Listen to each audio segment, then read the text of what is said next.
Hi, I'm Rory. At 57, I've spent my life being the kind of mom who shows up. Birthdays, graduations, even that time David got arrested for jumping into the mall fountain on a dare when he was 16. 3 a.m. bail money kind of mom, that's me. For 2 years now, my calls with David went the same way. Quick conversations when Melissa wasn't home, always ending with, "Gotta go, Mom, Melissa's pulling in." Like he was a teenager sneaking a call to his girlfriend, not a 30-year-old man talking to his mother. That Thursday, I was making lasagna when I realized I hadn't heard from David in almost 3 weeks. Not even a text. My stomach knotted as I dialed his number for the third time that week. David's phone. I gripped the counter. "Melissa? Is David there? I've been trying to reach him." A pause. "Oh, it's you." "Yes, it's me. His mother. Can I please speak to my son?" "David's not available." Her voice was flat, almost bored. "When will he be available? Is he okay?" "You seriously don't know?" A cold laugh.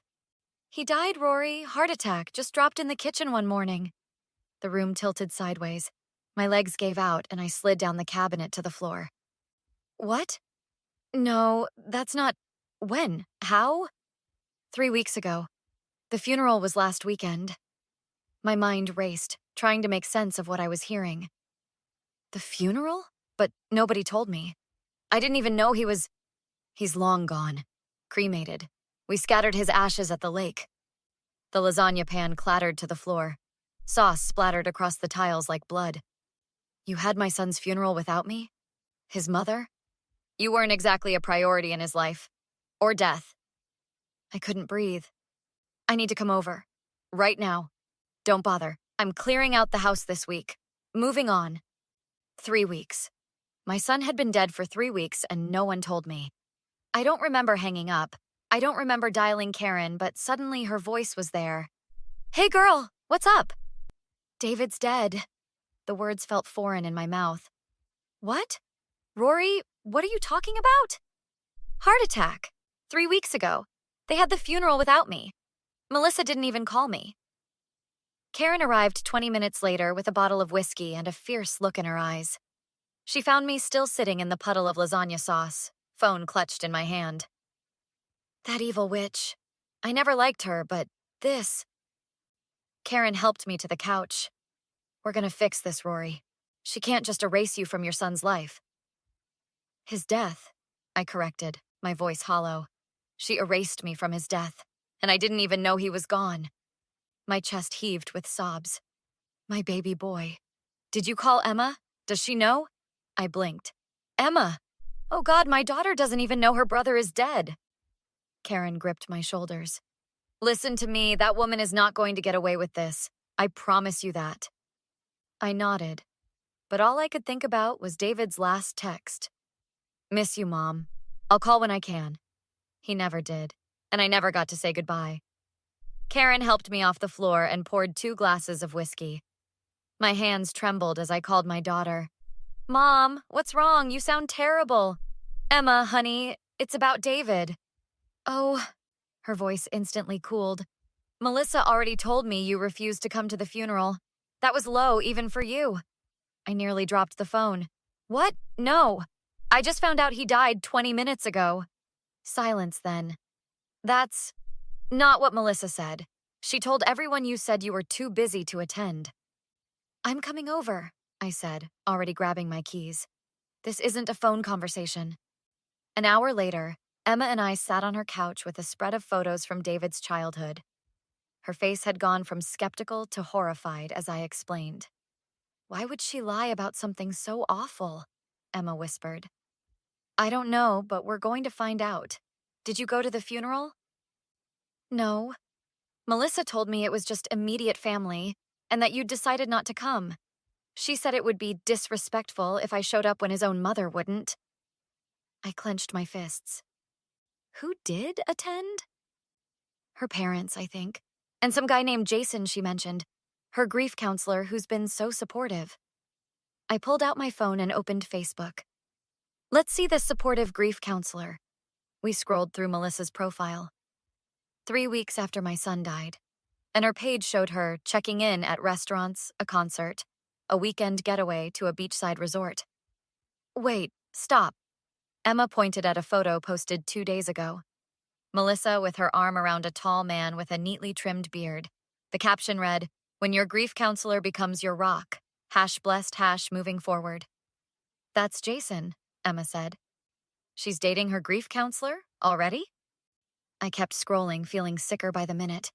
Melissa had posted in several local buy-sell groups, David's fishing gear, his collection of vintage vinyl records, his grandfather's watch. She's selling his stuff, I whispered. Everything he loved. My phone buzzed with a text from Karen. Found something. Melissa and Jason have dinner reservations tonight at Bella Luna, 7 p.m. I need to see her face to face. I stood up, grabbing my purse. Mom, wait. We need a plan. Melissa is manipulative and cruel, but she's also smart. I'm going to that restaurant. Then I'm coming with you. Emma grabbed her jacket. But first, let's stop by David's house. I still have the spare key he gave me for emergencies. The house looked half empty when we arrived. Boxes stacked in the living room, for sale signs leaning against the wall.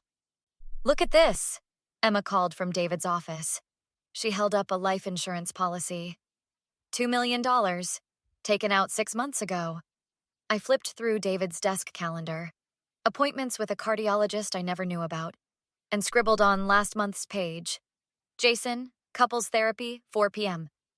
Couples therapy? I showed Emma. With her grief counselor, before David died? Mom, this doesn't feel right. Any of it. We headed to Bella Luna, parked across the street, and waited. At 7:15, Melissa arrived, laughing, holding hands with Jason. He kissed her deeply before they entered the restaurant. That's not grief, Emma whispered. That's something else entirely. It's not over, I said. We're just getting started. The next morning, Emma, Karen, and I gathered at my kitchen table with coffee and determination. We need solid proof they were together before David died, Karen said. Suspicious dinner dates won't cut it. I'm calling Michael. If anyone would have been at the funeral, it's David's business partner. Michael met us at his office that afternoon, his expression darkening as I explained. Rory, I had no idea. Melissa told everyone you were too distraught to attend the service. He unlocked a cabinet and pulled out a folder. I've been meaning to call you. There were financial irregularities in the business accounts starting 4 months ago. David was asking questions right before. He slid the folder toward me. These transfers were all authorized using David's credentials after hours. I examined the pages. Large transfers to a company called JM Strategies. JM. Emma looked over my shoulder. Jason and Melissa? Michael nodded grimly. JM Strategies was incorporated 6 months ago by Jason Miller. They've been planning this for months, I whispered, feeling sick. Karen pulled out her laptop. I've got friends at David's bank. And Emma, didn't David's neighbor have security cameras? Mrs. Patel, Emma confirmed. She watches the whole street. 3 days later, we reconvened with damning evidence. Mrs. Patel's footage showed Jason's car parked overnight when David traveled. Bank records confirmed transfers to Jason's personal account. Michael found emails between the lovers discussing future plans while David was still alive. Do you think they actually... Emma couldn't finish the thought. I don't know if they planned his death, I said, but they definitely planned their life together while he was still alive. We need a confession, Karen stated firmly. I dialed Melissa's number on speaker.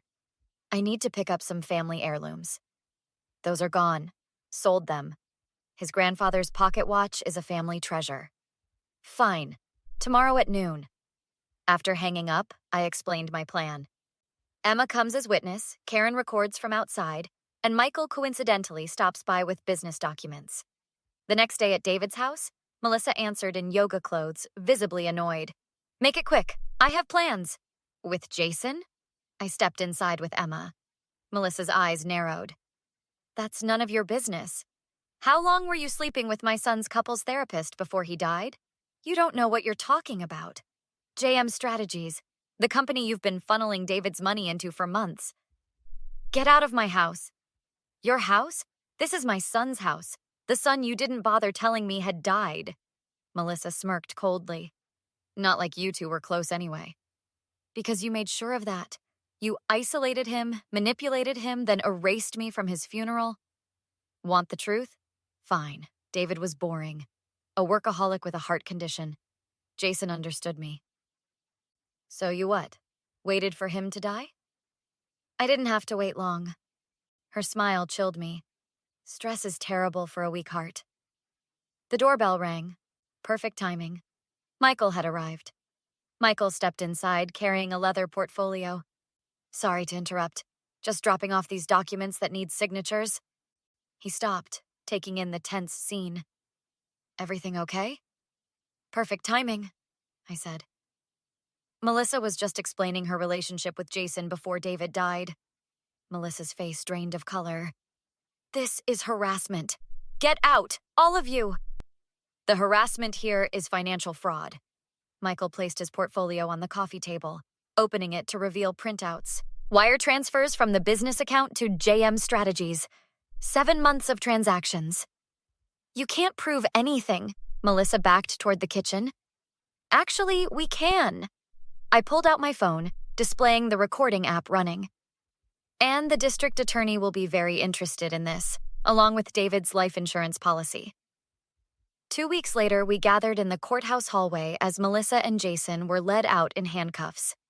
The judge had denied bail after evidence showed they'd been planning to leave the country. Insurance fraud, embezzlement, and possible involvement in David's death, the DA told me, closing her briefcase. The toxicology report from the exhumed remains shows elevated levels of beta blockers. Not his prescription. We'll know more soon. Emma squeezed my hand. He deserved better. And he'll get it, I promised. Word spread quickly through our community. Melissa's real estate clients dropped her one by one. Jason's therapy practice shut down after the licensing board opened an investigation. Their smug social media presence vanished overnight. 3 days later, I stood in the funeral home arranging flowers for David's proper memorial service. The room filled with people who truly loved him. Cousins, college friends, co-workers, neighbors. This is how he should have been remembered, Karen said, straightening a photo of David from his college graduation. Not hidden away and erased, Emma added. During the service, I shared stories of David's childhood, his quirky humor, his kindness. Others stepped up with their own memories, creating a tapestry of the son I'd lost. 1 month after the service, my doorbell rang.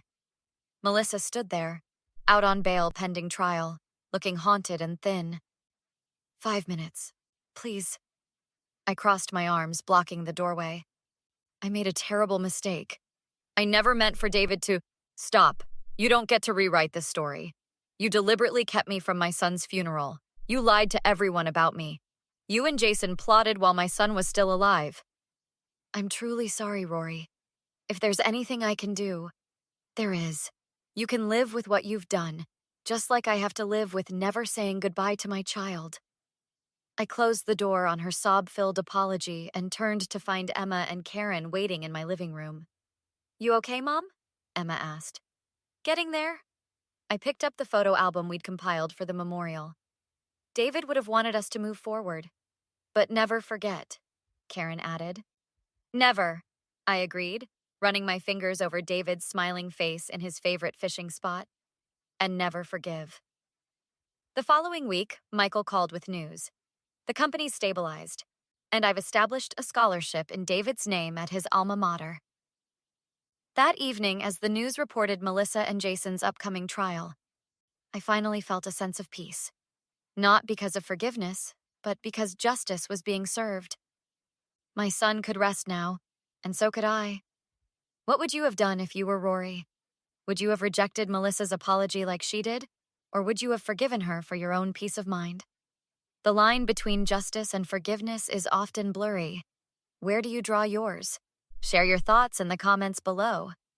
If you enjoyed this revenge story and want to hear more like it, don't forget to hit that like button and subscribe to the channel for new stories each day. Your support helps bring these stories to life.